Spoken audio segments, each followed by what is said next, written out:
What's up, guys? So yesterday you guys completely rocked constant proportionalities with tables. So today we're going to look at them with graphs. The big thing you got to remember is you got to do y divided by x. Just because we're looking at a graph today, that does not change. We're still going to do y divided by x. So we're going to look at some examples right now. First, let's look at a math joke of the day. Which tables do you not have to learn? Dinner tables. That's your math joke of the day. All right, so we're going to look at this first example here. All right, so I have this graph. So you're going to have graphs all day. So what you have to do is you have to find points. Because remember, in a table, if you guys remember from 6th grade, a table is just a bunch of points that I can put on a graph. All right, so remember, to find constant proportionality, we got to do y divided by x. So I got to do y divided by x. Well, to do y divided by x, I got to find a y and an x. So the first thing, remember, to tell if a graph is proportional, it has to be a straight line. This one checks that. So check. And it has to go through 0, 0. Okay, so it has to go through the origin. Well, this one does. Okay, so we can check off that. So it does both those things. So if it does both those things, now we can find the constant proportionality, do y divided by x. So what I would do is I would try to find a point where it crosses on the grid. Okay, so for example, it crosses right there. Okay, so I'm going to put a dot right there. It's not the greatest dot, but that's one I'm going to pick. Okay, there was another one up here. There's one right there. Or there's one way up here. It doesn't matter which one you pick. You only need one.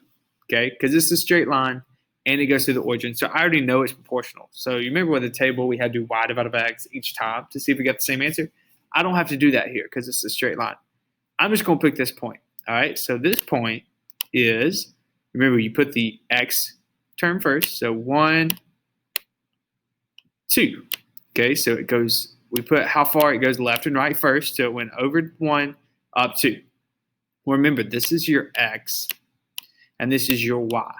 Okay, well, remember, to find constant proportionality, we do y divided by x.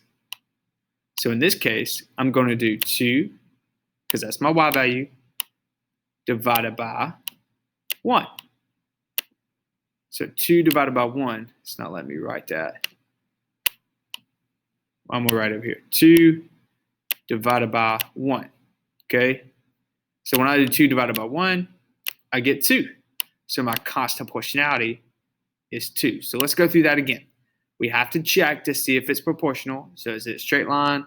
Check. Does it go through the origin? Check. And then I have to find a point to do y divided by x. And here, I pick this point. So my x goes first. So how far left or right did I go? And then how far up and down? And I just do y divided by x. All right, let's look at another example now. All right, so here's example 2. Now, remember, first thing we always have to do with the graph is check to see is it proportional. Do we even need to put in the work? Because if it isn't proportional, I don't have to find the constant proportionality. So remember, it's got to be a straight line. So this is a straight line, so I would say check. But it's got to go through the origin. I don't go through the origin. What is it thinking? It doesn't go through the origin.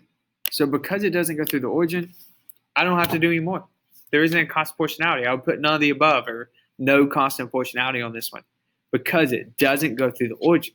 So this example is a great example of where if you check, you don't have to do all that hard work. Because you could have done that hard work. You could have thought it's proportional, so I'm going to check that point right there. You could have done 2.5 divided by 1. That's a lot of work. It doesn't go through the origin. Yeah, it's a straight line, but it doesn't go through the origin. So that's all I got to do. So that's where it comes in handy to check to see is it proportional. Okay, let's go to example 3. All right, so example 3, you know me. I got to have my coffee. I got to do an example about coffee. So let's just say that Mr. Tedder goes to the Cup of Joe coffee shop every week, okay? And he keeps track of how many cups of coffee he drinks and then the cost of it, okay? So first, let's see if this is proportional, okay? Does it go through the origin or is it a straight line? Yes. Does it go through the origin? Yes. So both those things are checked. So now I've got to find a constant proportionality. So remember, this is your first thing. Check it. Okay. Second thing is to pick out points. Okay. So a second step, if I want to put steps down, is to pick out points. I usually try to pick out the first one. So I got that one. But I'm going to pick this one because that first one, I don't have a number here. And that would be handy if I knew a number. So this one right here, I do. Okay, so that point is, remember, you do your x first. So we went over 2. And then our y coordinate is how far up we go. So we went 2.25. Okay, so yeah, it's a decimal, but it's not that bad, I promise. All right, so our x is our first term. Remember, coordinates, x goes first, y is second. But our third thing we got to do to find the constant proportionality is y divided by x. So I'm going to do 2.25 divided by 2. And when I do that, I find that it's 1.125, or I'm going to round that to 1.3. So each cup costs 1.3. So that's my constant of proportionality. That's the price that doesn't change. Every cup costs 1.13 cents. So that's how you do it from a graph. So now I want you guys to go rock it. Okay, you guys can do this. Go rock these problems, and you guys got this. Let's go. Tell the time out.